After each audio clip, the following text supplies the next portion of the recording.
우리를 향하신 하나님의 뜻, 데살로니가전서 5장 16절로 18절, 항상 기뻐하라, 쉬지 말고 기도하라, 범사에 감사하라.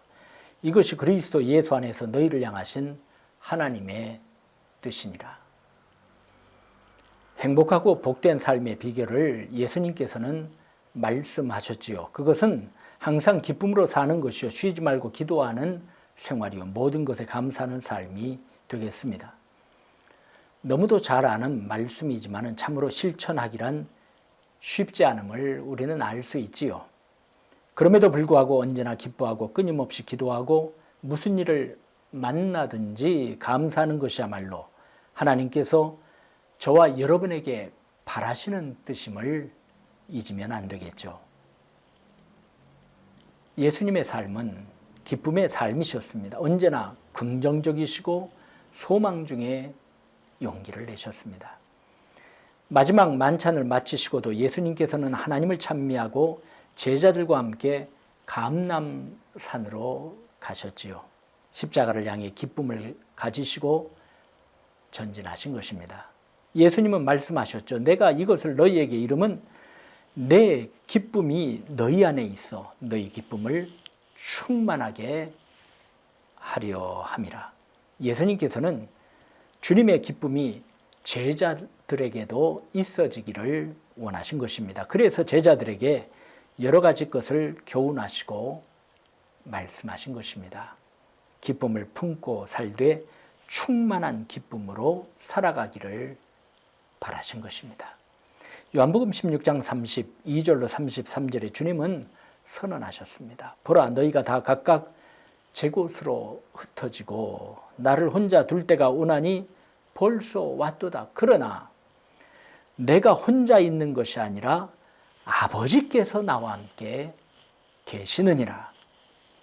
이것을 너희에게 이르는 것은 너희로 내 안에서 평안을 누리게 하려 함이라. 세상에서는 너희가 환난을 당하나 담대하라. 내가 세상을 이기었노라. 주님은 십자가를 앞두고도 제자들마저 자신을 떠날 줄 아시면서도 평안의 기쁨이 충만하셨습니다. 왜냐하면 아버지 하나님께서 함께 계시기 때문이라 하셨죠. 그러므로 용기를 내라. 두려워하지 말아라.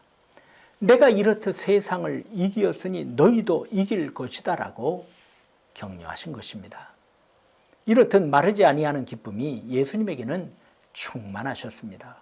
그리고 주님은 소소한 것에서 작은 것에서 하늘의 기쁨을 누리셨습니다.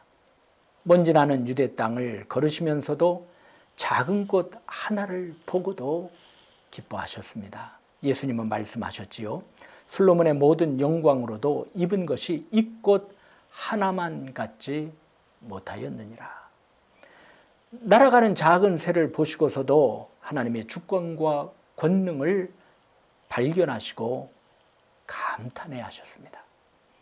우리는 험난하고 메마른 이 세상에 살 때 내가 모르는 사이에 기쁨이 사라질 때가 많습니다. 하지만 주님은 기쁨을 빼앗기지 않으셨습니다. 더위와 피곤과 배고픔에 사마리아 우물가에 잠시 앉으셨을 때 먹을 것을 구해온 제자들에게 주님은 말씀하셨습니다. 나의 양식은 나를 보내신 이의 뜻을 행하며 그의 일을 온전히 이루는 이것이니라. 그 고단한 시간에도 예수님은 사마리아 여인에게 복음을 전하셨지요. 하나님의 복음을 전하시는 그 사명을 기쁨으로 행하셨기에 내 양식은 하나님의 뜻을 실천하고 나를 보내신 하나님의 일을 완수하는 것이다 라고 말씀하실 수 있었던 것입니다. 갈라디아서 5장에 보면 기쁨은 성령의 열매 중 하나라고 하였습니다.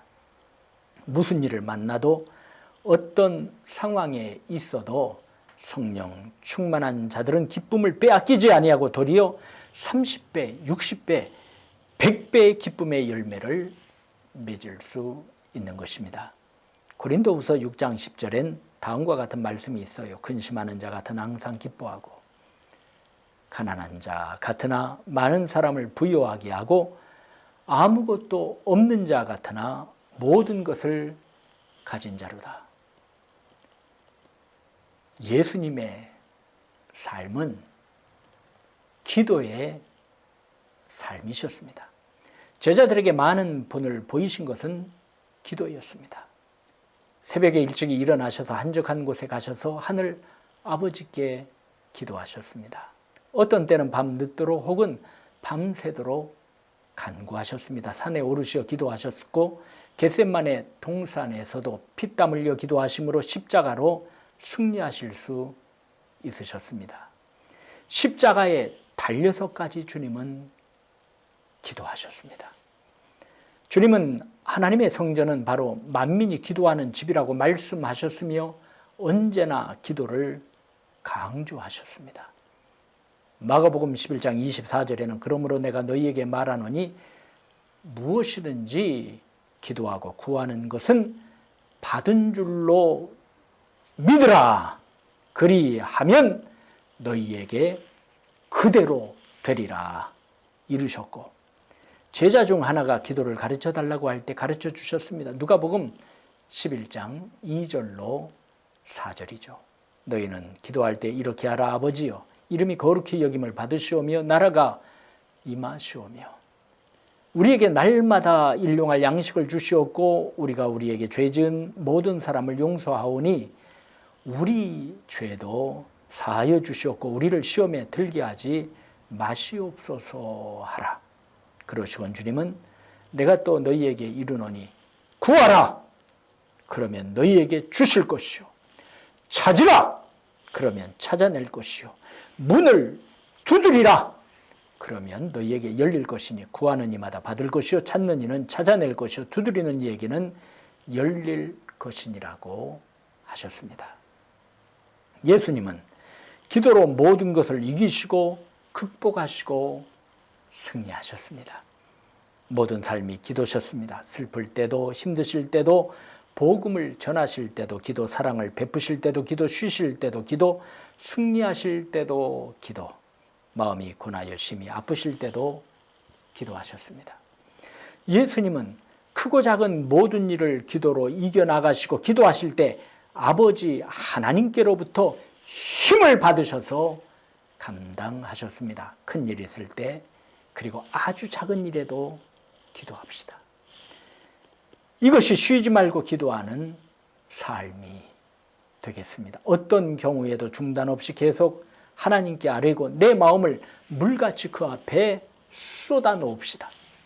빌립보서 4장 6절 7절에는 아무것도 염려하지 말고 다만 모든 일에 기도와 간구로 너희 구할 것을 감사함으로 하나님께 아뢰라. 그리하면 모든 지각에 뛰어난 하나님의 평강이 그리스도 예수 안에서 너희 마음과 생각을 지키시리라고 하였습니다. 그러면 승리합니다.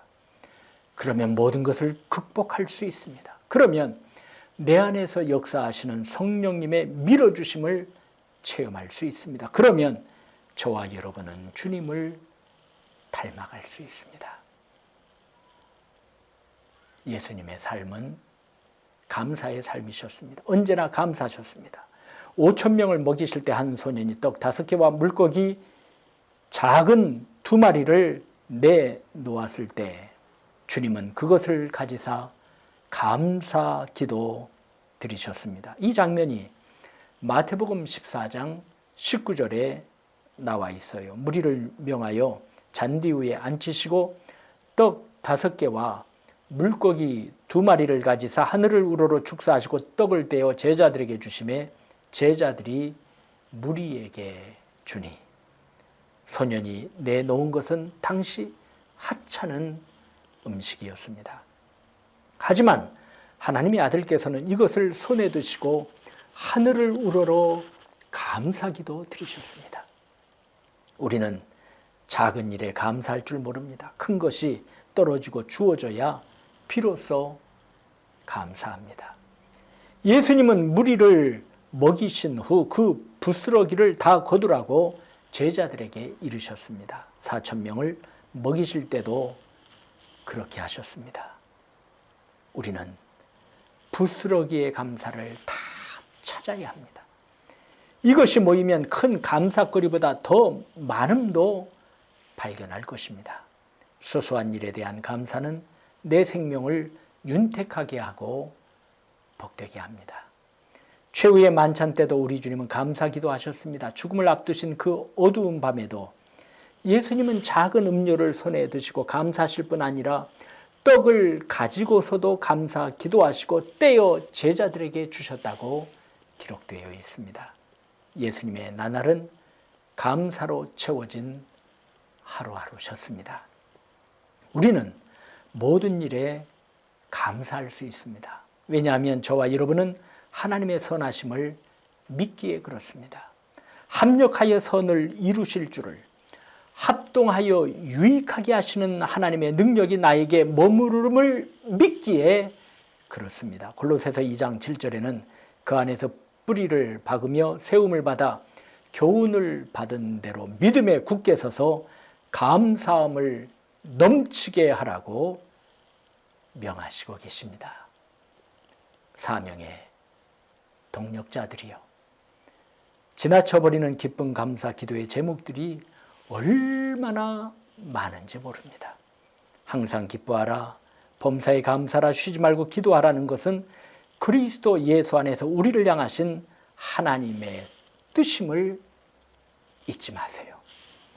예수님께서 이렇듯 이 땅을 사셨고 우리도 이렇게 살 수 있는 힘과 능력을 주실 것이요, 마침내 천국을 유업으로 주시기 때문입니다.